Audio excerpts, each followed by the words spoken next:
नमस्कार साथियों, स्वागत है आपका अपने क्लास में। आज मैं हूं AK सिंह और आज हमारा जो टॉपिक है वो है भारतीय संविधान, प्रस्तावना एवं मूल सिद्धांत। ये क्लास 3 है इंडियन पॉलिटी की। ये लाभदायक रहेगी सिविल सर्विस के एस्पिरेंट के लिए जो सिविल सर्विस की प्रिपरेशन कर रहे हैं, प्रीलिम्स और मेंस दोनों के लिए बहुत ही महत्वपूर्ण है। चाहे वो UPSC के एस्पिरेंट हो या फिर UP PSC के PCS एग्ज़ाम के लिए प्रिपरेशन कर रहे हैं, इंडियन पॉलिटी के लिए बहुत ही महत्वपूर्ण है, डिटेल ओरिएंटेड है। कुछ भी ऐसी चीज़ नहीं रहेगी जो इस क्लास से बच जाए। तो वो एस्पिरेंट जो UPSC के लिए डेडिकेटेड हैं और स्टेट सिविल सर्विसेज के एग्ज़ाम के लिए डेडिकेटेड हैं, लास्ट तक बने रहें। और जो स्टूडेंट वनडे एग्ज़ाम की या छोटे मोटे कॉम्पिटिटिव एग्ज़ाम्स की प्रिपरेशन कर रहे हैं, वो स्टूडेंट्स इसको एक भी सुन सकते हैं और इसका PDF डाउनलोड कर लें और बुलेट पॉइंट जहाँ पे आपको लगता है कि ये बहुत महत्वपूर्ण है, आप उसको जो है अंडरलाइन कर लें और उसका रिवीजन करते रहें। देखो, जो UPSC का जो प्रिपरेशन है वो मैराथन है और वनडे एग्ज़ाम वाला जो है वो 2020 समझ लीजिए। तो ये मैराथन वाले जो हैं इनको पेशेंस रखना होता है और डिटेल्ड ओरिएंटेड पढ़ना है, समझना है। पढ़ने से ज़्यादा हमें फोकस करना है समझ पे। हम इस क्लास में कोशिश करेंगे कि भारतीय संविधान, प्रस्तावना एवं मूल सिद्धांत पे अपनी समझ विकसित करना और एग्ज़ाम ओरिएंटेड ही पढ़ना, क्योंकि पढ़ने के लिए बहुत कुछ है।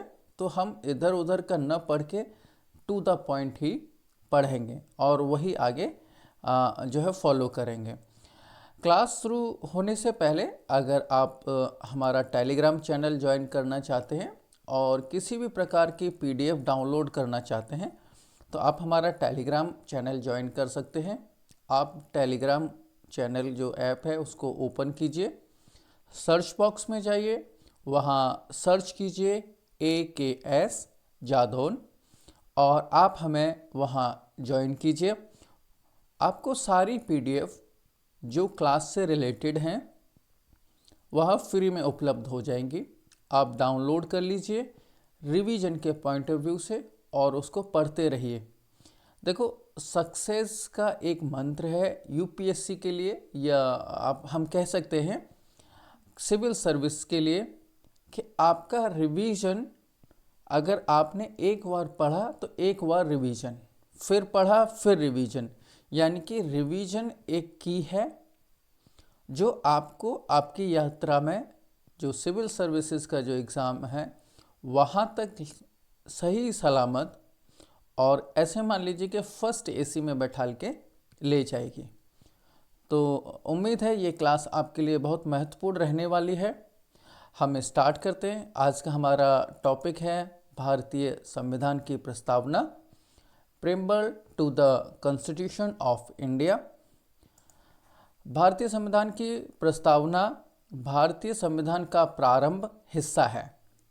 तो प्रस्तावना है क्या कि जब हमारा भारतीय संविधान प्रारंभ होता है, उसका प्रारंभिक हिस्सा है जो संविधान के उद्देश्यों, देखो मैं कुछ अंडरलाइन कर देता हूँ जो आपके लिए महत्वपूर्ण रहेगा, जो कि उद्देश्यों, मूल्यों और सिद्धांतों, पेन चेंज कर लेता हूँ, येलो ले लेता हूँ तो आपके लिए शायद और ज़्यादा महत्वपूर्ण रहेगा। मैं थोड़ा सा चेंज कर देता हूँ, ठीक है। तो उद्देश्यों, मूल्यों और सिद्धांतों को स्पष्ट रूप से बताता है। यह संविधान के प्रति भारतीय लोगों की श्रद्धा और विश्वास का प्रतीक है। क्या क्या प्रतीक है? प्रस्तावना, preamble of the Indian constitution, भारतीय संविधान का प्रारंभिक हिस्सा है जो संविधान के उद्देश्यों, मूल्यों और सिद्धांतों को स्पष्ट रूप से बताता है। यह संविधान के प्रति भारतीय लोगों की श्रद्धा और विश्वास का प्रतीक है। हम एक बार जो संविधान की, भारत का संविधान की जो उद्देश्य का है उसको पढ़ लेते। वैसे हर एक एस्पिरेंट को ये याद होनी चाहिए, चाहे वो वनडे एग्ज़ाम वाला हो या सिविल सर्विस वाला, तो ये सबको याद रहनी चाहिए। आप इसको स्टार लगा लीजिए, सारे क्वेश्चन प्रेम्बल से जब भी आते हैं यहीं से आते हैं। तो स्टार्ट करते हैं। हम भारत के लोग भारत को एक संपूर्ण प्रभुत्व संपन्न, समाजवादी, पंथ निरपेक्ष, लोकतंत्रात्मक गणराज्य बनाने के लिए तथा उसके समस्त नागरिकों को सामाजिक, आर्थिक और राजनीतिक न्याय, विचार, अभिव्यक्ति, विश्वास, धर्म और उपासना की स्वतंत्रता, प्रतिष्ठा और अवसर की समता प्राप्त कराने के लिए तथा उन सब में व्यक्ति की गरिमा और राष्ट्र की एकता और अखंडता सुनिश्चित करने वाली बंधुता बढ़ाने के लिए दृढ़ संकल्प होकर अपनी इस संविधान सभा में आज तारीख 26 नवंबर 1949 ईस्वी मित मार्गशीर्ष शुक्ल सप्तमी संवत 2006 विक्रमी को एतत् द्वारा इस संविधान को अंगीकृत, अधिनियमित और आत्मसमर्पित करते हैं। बहुत महत्वपूर्ण है स्टेट सिविल सर्विस एग्ज़ाम के लिए और बाकी एस्पिरेंट के लिए। आपको ये एक गुरुमंत्र की तरह याद रहनी चाहिए। अगर आप इंडियन पॉलिटी स्टार्ट करते हैं तो बहुत सिंपल है, आपको समझना पड़ेगा। यहाँ से क्वेश्चन कहाँ से बनते हैं उस पर हम चर्चा कर लेते हैं। देखो, सामाजिक, आर्थिक और राजनीतिक न्याय, किस तरह के न्याय की बात हुई है यहाँ पे? सामाजिक, आर्थिक और राजनीतिक। विचार, अभिव्यक्ति, विश्वास, धर्म और उपासना की स्वतंत्रता। स्वतंत्रता किस तरह की है? विचार, अभिव्यक्ति, विश्वास, धर्म और उपासना की स्वतंत्रता। प्रतिष्ठा और अवसर की समता, समानता किस किस में? प्रतिष्ठा और अवसर की समता प्राप्त करने के लिए तथा उन सब में व्यक्ति की गरिमा और राष्ट्र की एकता और अखंडता सुनिश्चित करने के लिए। क्या सुनिश्चित करना है? व्यक्ति की गरिमा और राष्ट्र की एकता और अखंडता सुनिश्चित करने वाली बंधुता बढ़ाने के लिए। तो ये बहुत ही महत्वपूर्ण है। कुछ पॉइंट्स हैं सीरीज में लगाने के लिए। कभी कभी ये आ जाता है संपूर्ण प्रभुत्व संपन्न, समाजवादी, पंथ निरपेक्ष, लोकतंत्रात्मक गणराज्य। तो ये सीक्वेंस भी आपको याद रहना चाहिए। प्रस्तावना हम पढ़ चुके हैं, ये महत्वपूर्ण है तो आपको याद रहनी चाहिए। प्रस्तावना में महत्वपूर्ण संशोधन 42वां संविधान संशोधन अधिनियम 1976 ये हुआ था। ठीक है, अब 42वें संशोधन के द्वारा प्रस्तावना में 3 नए शब्द जोड़े गए। क्वेश्चन बन जाता है पीटी का कि प्रस्तावना में, संशोधन में कितने नए शब्द जोड़े गए थे? तो 3 नए शब्द जोड़े गए थे। अच्छा, ये भी पूछ लेता है कि प्रस्तावना में संशोधन कब हुआ था? तो 42वां संविधान संशोधन अधिनियम 1976। यहाँ तक क्लियर है।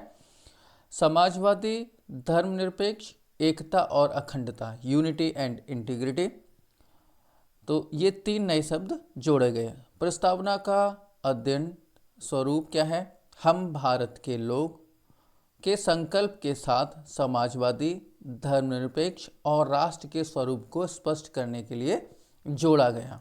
जो प्रस्तावना में अखंडता शब्द राष्ट्रीय एकता के साथ जोड़ा गया ताकि देश की प्रादेशिक अखंडता को रक्षित किया जा सके। अखंडता जो है शब्द राष्ट्रीय एकता के साथ जोड़ा गया। पूछ सकता है कभी कभी यूपीएससी कि अखंडता शब्द क्यों जोड़ा गया, तो उसका आप डीपली अंडरस्टैंडिंग ले लीजिए कि अखंडता शब्द राष्ट्रीय एकता के साथ जोड़ा गया ताकि देश की प्रादेशिक अखंडता को संरक्षित किया जा सके। उम्मीद है समझ में आया होगा। महत्व, यह संशोधन भारत के समाजवादी और धर्मनिरपेक्ष स्वरूप को संवैधानिक मान्यता देता है। कौन सा संशोधन? 42वां संविधान संशोधन 1976। मूल ढांचा, बेसिक स्ट्रक्चर, मूल ढांचा सिद्धांत के अनुसार इन तत्वों को संविधान के मूल ढांचे का हिस्सा माना गया है। ठीक है।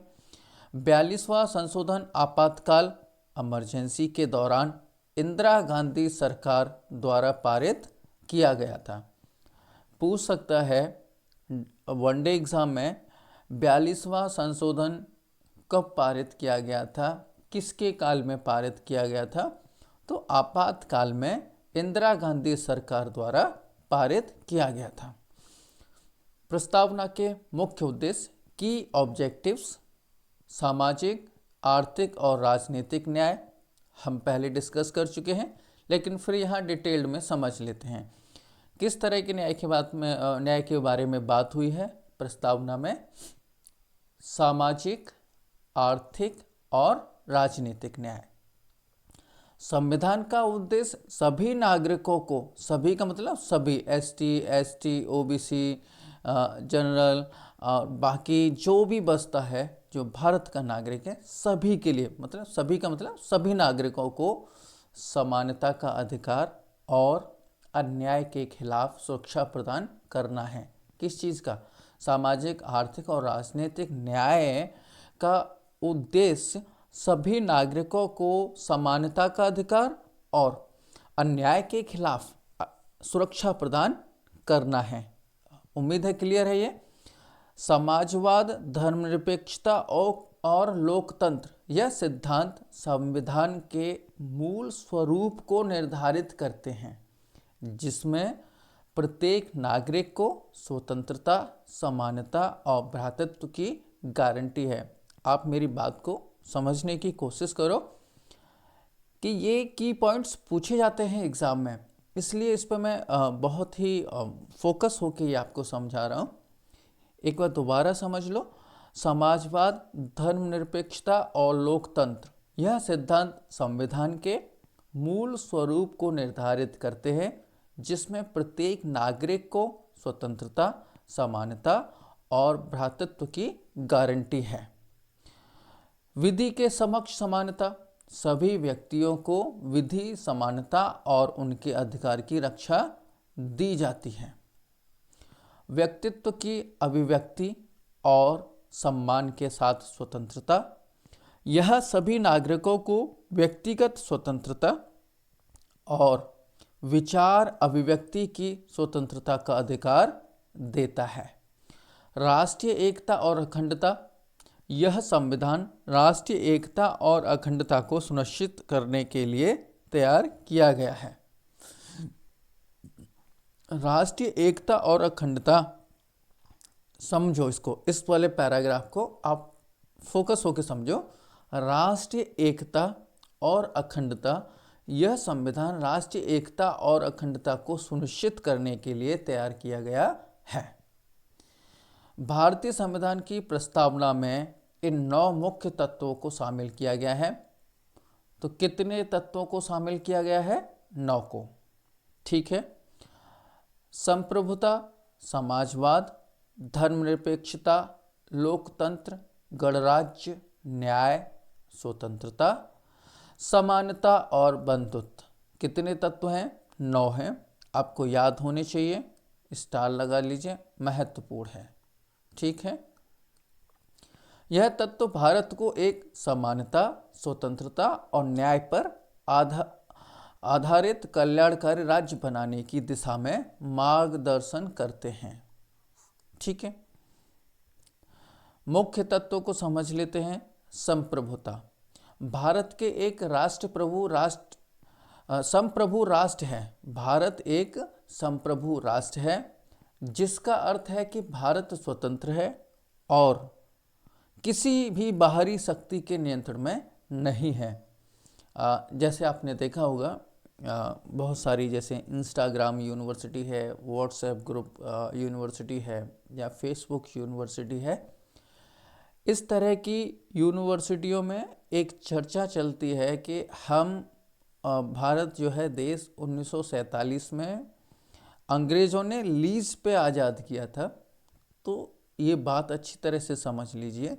जो व्हाट्सएप यूनिवर्सिटी या अन्य सोशल मीडिया यूनिवर्सिटी वाले भावी स्टूडेंट्स हैं या भावी जो है विचार विमर्श करने वाले व्यक्ति हैं कि हमारा देश जो है पूर्ण स्वतंत्र है, संप्रभु राष्ट्र है, जिसका अर्थ है कि भारत स्वतंत्र है और किसी भी बाहरी शक्ति के नियंत्रण में नहीं है। देश के सभी निर्णय स्वतंत्र रूप से लिए जाते हैं। ठीक है। समाजवाद, संविधान के अनुसार भारत एक समाजवादी राज्य है। तो भारत एक कैसा राज्य है? अगर क्वेश्चन पूछा जाता है कि भारत किस प्रकार का राज्य है, तो भारत समाजवादी राज्य है। इसका अर्थ है कि देश की नीतियां समाज के आर्थिक और सामाजिक न्याय को सुनिश्चित करने के लिए बनाई जाती हैं। वहीं आप समझने की कोशिश कीजिए कि संसाधनों का समान वितरण और गरीबों व कमज़ोर वर्गों की भलाई पर ध्यान देना प्रमुख उद्देश्य है। आप देखते होंगे दिन प्रतिदिन, महीने, साल दर साल, हर बार, हर सरकार में, हर वर्ष की सरकार में स्कीमें आती हैं। बहुत सारी स्कीमें आती हैं और सारी स्कीमें कमज़ोर वर्ग की भलाई को देखकर मुख्यतः बनाई जाती हैं। उसी प्रकार धर्मनिरपेक्षता, भारत एक धर्मनिरपेक्ष राज्य है। इसका मतलब है कि भारत राज्य का कोई आधिकारिक धर्म नहीं है और सभी धर्मों का समान सम्मान किया जाता है। सभी धर्म का मतलब हिंदू, मुस्लिम, सिख, ईसाई, पारसी और जो भी अन्य होते हैं, 8,000 10,000 जितने भी धर्म हैं, सभी धर्मों को समानता है भारत में। नागरिकों को किसी भी धर्म को मानने, प्रचार करने और उसका पालन करने की स्वतंत्रता है। यानी कि सरकार किसी भी प्रकार का किसी भी व्यक्ति पर कोई भी दबाव नहीं बना सकती है कि आपको ये धर्म मानना है, क्योंकि हमारा जो देश है वो धर्मनिरपेक्ष राज्य है। वहीं जब हम लोकतंत्र की बात करते हैं तो भारत में लोकतांत्रिक शासन प्रणाली है। इसका अर्थ है कि सरकार का गठन जनता के द्वारा, जनता के लिए और जनता के माध्यम से किया जाता है। सभी नागरिकों को समान राजनीतिक अधिकार प्राप्त हैं, जैसे वयस्क मताधिकार। ये एक है, बाकी बहुत सारे अधिकार हैं। तो राजनीतिक अधिकार क्या है? वयस्क मताधिकार, ये सभी नागरिकों को प्राप्त है। गणराज्य को समझते हैं। भारत एक गणराज्य है, जिसका अर्थ है कि देश का प्रमुख राष्ट्रपति जनता के द्वारा चुना जाता है, न कि वंशानुगत प्रणाली के तहत। अब ये वंशानुगत प्रणाली क्या है, इसको एक बार समझ लेते हैं। वंशानुगत प्रणाली का मतलब होता है कि मान लीजिए कि एक एग्जाम्पल ले लेते हैं, हमारा किसी पार्टी से या किसी से कोई लेना देना नहीं है, पर हम एक समझने के लिए, एक समझ विकसित करने के लिए एक एग्जाम्पल लेते हैं कांग्रेस पार्टी का। कि मान लीजिए पहले जो है कांग्रेस पार्टी के अध्यक्ष जो है आपकी श्रीमती इंदिरा गांधी जी थी। फिर वहाँ पे जो है उनके पुत्र राजीव गांधी जी, फिर उनके पुत्र के पुत्र राहुल गांधी जी, फिर अगर उनकी शादी होती तो उनका फिर पुत्र, फिर उनके पुत्र का पुत्र। इस तरह से अगर जो है प्रमुख बनते हैं तो ये होता है वंशानुगत प्रणाली। लेकिन जो स्वतंत्र रूप से रैंडमली बनते हैं उसको कहते हैं गणराज्य, जो जनता के द्वारा चुने जाते हैं। ठीक है, यहाँ तक समझ पा रहे हैं? आगे बढ़ते हैं। न्याय, जस्टिस। हमारे संविधान की प्रस्तावना में जब हम स्टार्टिंग में ही पढ़ रहे थे तो 3 प्रकार के न्याय की बात हुई थी। वो न्याय कौन सा था? सामाजिक न्याय, आर्थिक, सामाजिक, आर्थिक, राजनीतिक न्याय भारतीय संविधान का प्रमुख तत्व है। इसका उद्देश्य समाज के सभी वर्गों मतलब सभी भारतवासियों के लिए, सभी वर्गों के बीच समानता और न्याय सुनिश्चित करना है। स्वतंत्रता को समझते हैं। संविधान नागरिकों को विचार, अभिव्यक्ति, विश्वास, धर्म और उपासना की स्वतंत्रता प्रदान करता है। कौन करता है? भारत का संविधान क्या क्या प्रदान करता है? संविधान नागरिकों को विचार, अभिव्यक्ति, विश्वास, धर्म और उपासना की स्वतंत्रता प्राप्त करता है। तो कितने प्रकार की स्वतंत्रता प्राप्त करता है? विचार 1, अभिव्यक्ति 2, विश्वास 3, धर्म 4 और उपासना 5। तो 5 प्रकार की स्वतंत्रता, 3 प्रकार का न्याय प्रदान करता है। यह स्वतंत्रता संविधान द्वारा स्थापित कानूनी ढांचे के अंतर्गत आती है। समता, इक्वलिटी समझ लेते हैं। सभी नागरिकों को कानून के समक्ष समानता और अवसरों की समानता प्रदान की गई है। किसी भी प्रकार का भेदभाव संविधान के द्वारा प्रतिबंधित है, यानी कि आप संविधान के अनुसार किसी भी प्रकार का भेदभाव नहीं कर सकते, ये प्रतिबंधित है। बंधुत्व का अर्थ है कि सभी नागरिकों के बीच भाईचारे और एकता की भावना को बढ़ावा देना। यह समाज में एकता और अखंडता सुनिश्चित करता है। यहाँ पीटी का क्वेश्चन बन सकता है, पीटी का ही क्वेश्चन, आप इसको समझ के चलिए कि बंधुत्व का अर्थ समझना है। दूसरा कि एकता की भावना से क्या बढ़ावा मिलता है? तो बढ़ावा क्या मिलता है? यह समाज में एकता और अखंडता सुनिश्चित करता है। बंधुत्व जो है, जितना अच्छा बंधुत्व रहेगा, जितने हम आपस में भाईचारे के साथ, भाई के साथ मिलकर रहेंगे, उतने ही अखंड रहते हैं, कोई हमें तोड़ नहीं सकता। प्रस्तावना से जुड़े महत्वपूर्ण केस और कानून, आप ये पूरे पे स्टार लगा लीजिए। वैसे तो ये पूरी स्लाइड ही महत्वपूर्ण है, सारा पूरी पीपीटी आप इसको रिवीजन जरूर कीजिए, लेकिन जो प्रस्तावना से जुड़े महत्वपूर्ण केस हैं इनको समझ लीजिए। पहला केस है बेरूवाड़ी यूनियन केस 1960। मुख्य मुद्दा क्या था? सुप्रीम कोर्ट ने कहा कि प्रस्तावना संविधान का हिस्सा नहीं है। पीटी का क्वेश्चन है कि किस केस में कहा गया था कि प्रस्तावना संविधान का केस हिस्सा नहीं है? तो बेरूवाड़ी यूनियन केस 1960 में कहा गया था। फैसला क्या था? प्रस्तावना संविधान का परिचयात्मक भाग है, लेकिन यह न्यायालयों में लागू करने योग्य नहीं है। दूसरा केस था केशवानंद भारतीय केस 1973। मुख्य मुद्दा था संविधान के मूल ढांचे का। पीटी में क्वेश्चन कई बार पूछा गया है, बेसिक स्ट्रक्चर डॉक्ट्रिन। तो मूल ढांचे की अवधारणा का निर्धारण। फैसला था सुप्रीम कोर्ट ने कहा कि प्रस्तावना संविधान का एक अभिन्न भाग है। देखो, पहला जो केस था बेरूवाड़ी मामला, उसमें कहा गया था कि प्रस्तावना संविधान का हिस्सा नहीं है, लेकिन वहीं दूसरा जब केस हुआ 1973 में केशवानंद भारतीय केस, तो उसमें कहा गया कि जो प्रस्तावना है वो संविधान का अभिन्न भाग है। कॉन्ट्राडिक्शन है, लेकिन समझना है।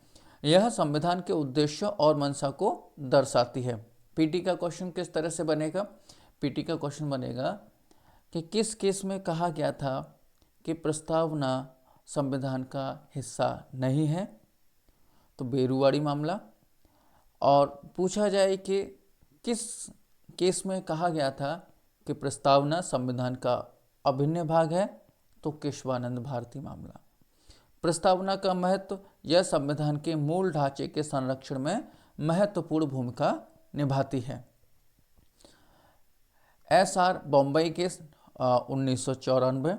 मुख्य मुद्दा धर्मनिरपेक्षता की अवधारणा और राज्यों के कामकाज में इसका महत्व। फैसला क्या आया था? प्रस्तावना में धर्मनिरपेक्षता को संविधान का एक मौलिक आधार माना गया। राज्य को सभी धर्मों के प्रति तटस्थ रहना चाहिए। लिली थॉमसन बनाम यूनियन ऑफ इंडिया 2000। मुख्य मुद्दा धर्मनिरपेक्षता और राज्य की भूमिका। फैसला क्या था? प्रस्तावना में निहित धर्मनिरपेक्षता को संविधान की मूल आत्मा कहा गया है। महत्वपूर्ण है, आप स्टार लगा लीजिए। नवतेज सिंह जौहर बनाम यूनियन ऑफ इंडिया 2018 का मामला था। इस मामले में मुख्य मुद्दा था व्यक्तिगत स्वतंत्रता, लिबर्टी और समानता, इक्वलिटी का अधिकार। फैसला क्या आया?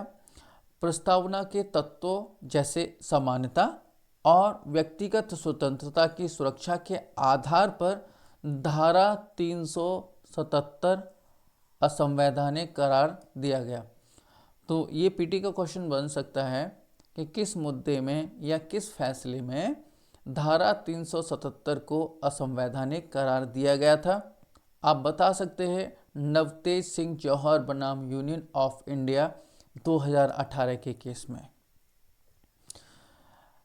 बेरुवाड़ी केस, प्रस्तावना पर आधारित केसों का सारांश एक समझ लेते हैं बहुत ही संक्षिप्त में। महत्वपूर्ण है पूरा स्लाइड, आपको एक ही बार में फास्ट रिवीजन करा देगी। बेरुवाड़ी केस माफ कीजिए, प्रस्तावना को संविधान का हिस्सा नहीं माना गया, ये अंडरलाइन कर लीजिए। लेकिन वहीं केशवानंद भारती केस में संविधान का हिस्सा है और मूल ढांचे का हिस्सा है। एसआर बॉम्बे केस, धर्मनिरपेक्षता प्रस्तावना का एक मुख्य आधार है। लिली थॉमसन केस, प्रस्तावना की मूल आत्मा धर्मनिरपेक्षता है। नवतेज सिंह जौहर केस, प्रस्तावना के तत्वों को न्यायालय से मान्यता दी। प्रस्तावना से जुड़े महत्वपूर्ण वन लाइनर प्रश्न जो छोटे छोटे होते हैं लेकिन महत्वपूर्ण होते हैं, उनको देख लेते हैं। भारतीय संविधान की प्रस्तावना में कुल कितने शब्द हैं? 85 शब्द हैं, 85 शब्द हैं।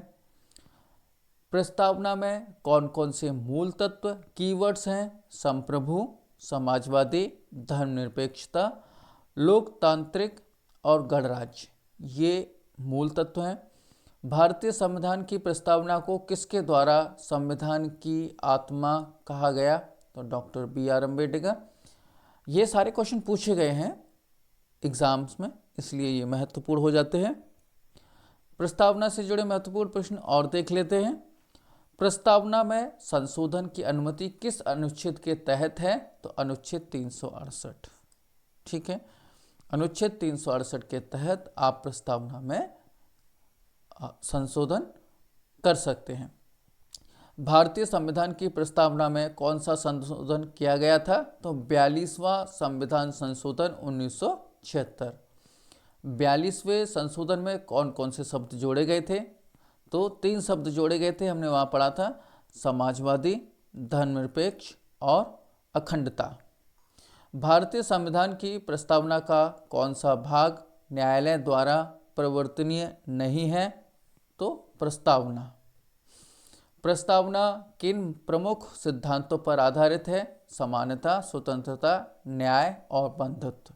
क्या प्रस्तावना को संविधान का हिस्सा माना गया है? तो हाँ, माना गया है। कब माना गया था? केशवानंद भारती केस 1973 में प्रस्तावना को भारत के संविधान का अभिन्न हिस्सा माना गया। भारतीय संविधान की प्रस्तावना किस प्रस्ताव पर आधारित है? उद्देश्य प्रस्ताव पर। प्रस्तावना किस पर आधारित है? तो उद्देश्य प्रस्ताव, जिसे जवाहरलाल नेहरू ने 13 दिसंबर 1946 को प्रस्तुत किया था। स्टेट सिविल सर्विस एग्जाम वाले इसको बहुत ही महत्वपूर्ण तरीके से देखें, क्योंकि स्टेट में इसी तरह के क्वेश्चन पूछे जाते हैं। संविधान सभा ने भारतीयों की प्रस्तावना को कब स्वीकार किया? तो 26 नवंबर 1949 को। भारतीय संविधान की प्रस्तावना का प्रारूप किस देश के संविधान से प्रेरित है? अमेरिका का संविधान। तो प्रस्तावना कहाँ से ली गई है? अमेरिका के संविधान से।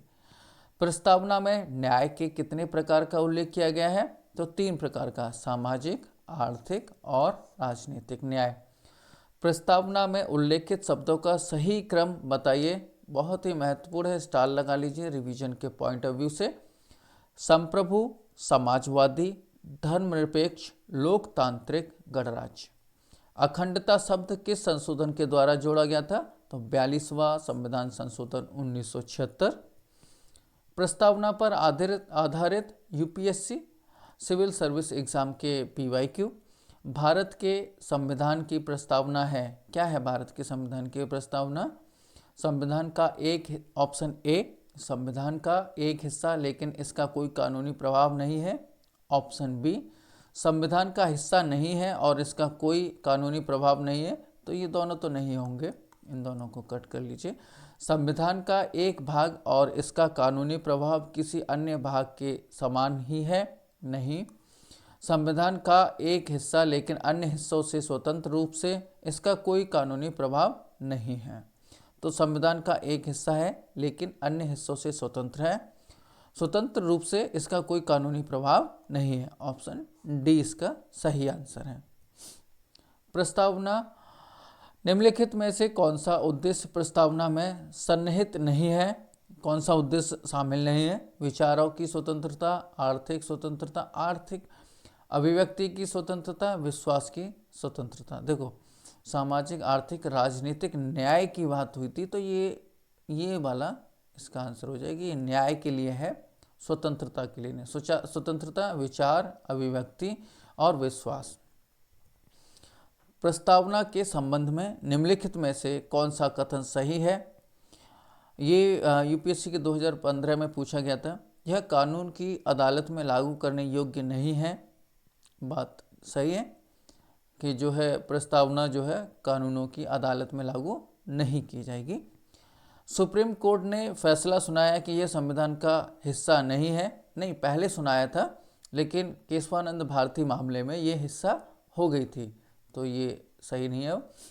इसमें 2 बार संशोधन किया गया है, नहीं, 1 बार संशोधन किया गया है, 42वां संविधान संशोधन, और उसमें 3 नए शब्द जोड़े गए थे। उपरोक्त सभी, नहीं, उपरोक्त सभी फिर हो ही नहीं सकता क्योंकि 2 गलत है, तो इसका आंसर पहला हो जाएगा। आगे बढ़ते हैं। संविधान की प्रस्तावना निम्नलिखित में से किसमें संविधान निर्माताओं के मन को प्रतिबंधित करती है? मौलिक कर्तव्य, राज्यों के नीति निर्देशक सिद्धांत, मौलिक अधिकार या प्रस्तावना?